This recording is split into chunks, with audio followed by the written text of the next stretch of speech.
এটা দেখে নিশ্চয়ই বুঝতে পারছেন এটা কি। বন্ধুরা, আমাদের গাছের নয়, বাজার থেকেই কিনে নিয়ে এসেছিলাম পেয়ারাটা।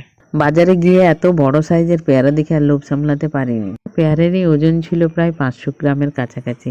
আমার এই পেয়ারাটার ওজন ছিল 450 গ্রাম। আমাদের বাড়িতেও পেয়ারা গাছ আছে, কিন্তু এত বড় বড় পেয়ারা হয় না, ওগুলো দেশি পেয়ারা। এই পেয়ারার ভিতরে কিন্তু দেখুন বীজের পরিমাণ একদম কম। সম্ভবত এগুলো হাইব্রিড জাতের বারুইপুরের পেয়ারা। এই পেয়ারার কটা বীজও আমি সংরক্ষণ করে রেখেছি, তবে জানি না পেয়ারা বীজগুলো থেকে গাছ আদৌ হবে কিনা। একটা পেয়ারাতে 1 প্লেট ভর্তি পেয়ারা কাটা হয়ে গেল।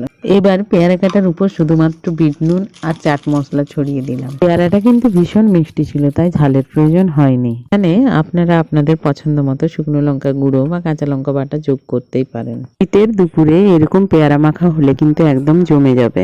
বন্ধুরা, পেয়ারা মাখা থেকে কাটা পর্যন্ত পুরো প্রসেসিংটা করতে করতে কিন্তু আমার মুখে জল উঠতে শুরু করেছে। আপনাদের কার কার এরকম পেয়ারা মাখা